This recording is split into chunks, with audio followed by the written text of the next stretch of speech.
Operation सिंदूर के बाद से बौखलाए पाकिस्तान ने भारत के सीमावर्ती इलाकों में हमला बोला है। दोनों देशों के बीच युद्ध जैसी स्थिति बनी है। इस पृष्ठभूमि पर राज्य भर में स्थानीय प्रशासन की ओर से नागरिकों के लिए सतर्कता को लेकर सूचनाएं जारी की जा रही है। इसी कड़ी में संभाजीनगर के जिला अधिकारी दिलीप स्वामी ने नागरिकों से सतर्क रहने की अपील की। नमस्कार, मी दिलीप स्वामी, जिल्हाधिकारी तथा जिल्हा दंडाधिकारी छत्रपती संभाजीनगर। आपल्या जिल्ह्यामध्ये सर्वत्र शांतता आहे, सुव्यवस्था आहे, कुठलीही काळजी करण्याचं काही कारण नाही आहे। परंतु आपत्कालीन परिस्थितीमध्ये प्रशासन आणि जनता सर्वतोपरी तयार राहावं यासाठी शासनाने दिलेल्या निर्देशाप्रमाणे जिल्हा आपत्ती व्यवस्थापन समितीने आपल्या जिल्ह्यामध्ये काही ठिकाणी मॉक ड्रिल घेण्याचा निश्चय केलेला आहे।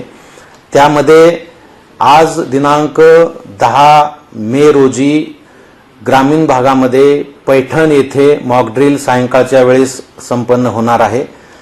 त्याचबरोबर शहरामध्ये छत्रपती संभाजीनगर महापालिका हद्दीमध्ये उद्या म्हणजे 11 मे रोजी दुपारी 4 ते 6 या कालावधी दरम्यान काही ठिकाणी मॉक ड्रिल घेऊन प्रात्यक्षिक घेऊन अशा आपत्कालीन परिस्थितीमध्ये नागरिकांनी आणि प्रशासनाने काय काय पावलं उचलले जायला पाहिजेत या दृष्टिकोनातून मॉक ड्रिल घेतलं जाणार आहे। माझी समस्त जनतेला विनम्र आव्हान आहे की आपण यामध्ये घाबरून जाण्याचं कारण नाही, पॅनिक होण्याचं कारण नाही आहे। उलट पक्षी या मॉक ड्रिलच्या माध्यमातून आपणाला संकटकाळी कशा पद्धतीनं रिॲक्ट करायचं आहे हे आपणाला सुद्धा शिकायला मिळणार आहे। उद्या शहरासोबतच ग्रामीण भागामध्ये सुद्धा वेरूळ येथे आणि अजंठा येथे या ठिकाणी सुद्धा मॉक ड्रिल होणार आहे।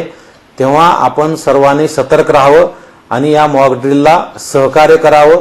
कुणीही घाबरून जाऊ नये, कुणी पॅनिक होऊ नये आणि कुणीही या संदर्भात अफवा पसरवू नये अशी माझी आपणा सर्वांना विनंती आहे।